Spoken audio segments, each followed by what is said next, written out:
you're about to miss this. Everything that you're about to witness. Get up, come out and try to get this. This is all a part of my sickness. But listen up, cause you're about to miss this. Everything that you're about to witness. Get up, come out and try to get this. And this is all a part of my sickness.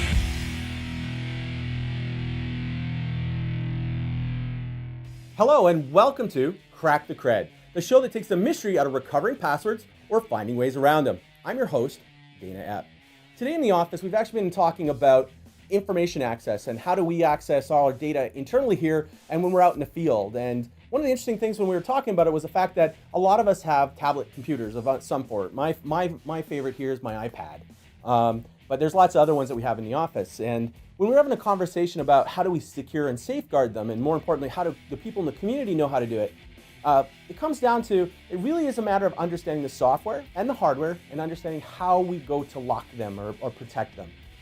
We're a Microsoft shop, so we use Windows Server 2008 R2, and we're using Exchange 2010, and so we take advantage of the security policies that can be pushed down through ActiveSync, and that gives us the ability to pin lock the device to make sure that you need a pin to get in. And if you fail 10 times, it automatically wipes it, which is really cool, except that really a 4-digit pin's not that secure. It's not that hard to compromise that. Not usually in a matter of 10 tries, but the reality is it's one of those risks. Now, interestingly enough, being a kind of a guy that likes software and understanding how it works with hardware, it's not that difficult actually to get into an iPad if you know how to. I'm not talking about going and JTagging in and really going through the hardware to bypass it. I'm just talking about some of the interesting things that people are using for convenience that maybe we can use to our advantage. So understanding iPad 2s as an example, one of the new cool pieces of technology they have is this aspect called Smart Cover. And it's basically a magnetic cover that you snap onto the side, and when you close it, it automatically turns the iPad off. And when obviously you pull it up, it automatically turns it on. And you'd think it's some uber magic that does that, but really it's just a magnet that's just underneath the glass on the right side. What's interesting about that is that sometimes when we think from a security perspective, if that's what it takes to turn on and off the device, it's still not unlocking it, right? But there's a bug in iPads, and that bug relates to the fact that the state condition of the on and off that's done through the magnet is something we can exploit to our advantage. So I probably don't want to go and try to crack this because I'm going to wipe it. But if I can trick the state of the iPad to act in a different way, maybe there's a way to bypass it. And actually there is, and it's documented out there. There's lots of people that know about it. So it's one of those things I thought we might as well make sure that people know how it works so you can think about how to teach your users to safeguard the systems. And it works quite simple actually. With the smart covers, when you close it down, that magnet closes that circuit, and that's what turns it off. And when it opens it opens it, so it automatically knows to turn it on. And that's pretty cool. However, if we just go to our fridge and just grab a fridge magnet, right? And we put that up in the top right corner, it will automatically turn it off. And if we pull it off, it turns it back on. Now, it's at the pin lock stage, so we can't just get in that way. So that's not really all that quite effective. However, remember, we're talking about how to bypass this through understanding the state conditions.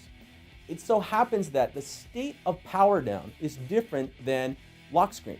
So if we were to go and just hold the iPad power until it goes to the state where you're about to turn it off and just to slide to power it off, but don't power it off. Take your fridge magnet and just automatically touch it to it. That's going to put the system in a different state where it's supposed to be in a turned off condition, but it's not. Actually, if you look behind slightly on the screen, you'll see it goes back to whatever the underlying screen is. If I just pull my magnet off, we're still at that power off state screen. And if I just hit cancel, we're back to the application that's currently running. So ultimately, we just bypass the system, don't need a password at all to unlock it. We're into the application. Now, it's got limited functionality. It really only gives you access to the last application that's been running. So from a usability standpoint, if you tell your users to make sure you go back to the home screen before you lock it, it reduces that risk. Now, they still be able to see what applications they have installed, but they won't be able to launch them because in this condition, the security won't allow you to start a new application, but whatever was last on screen still continues to run. So think about it. If you're like me, you're running to meetings all the time, your email or your access to your customer data or whatever you were looking at just before you jumped off is probably what's on screen. So if you want to find out and get into an iPad, just take a fridge magnet, touch it on the top right side, see what happens.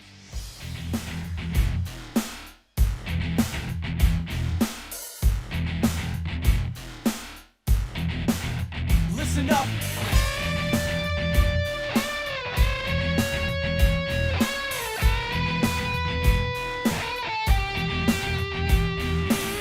Listen up, cause you're about to miss this. Everything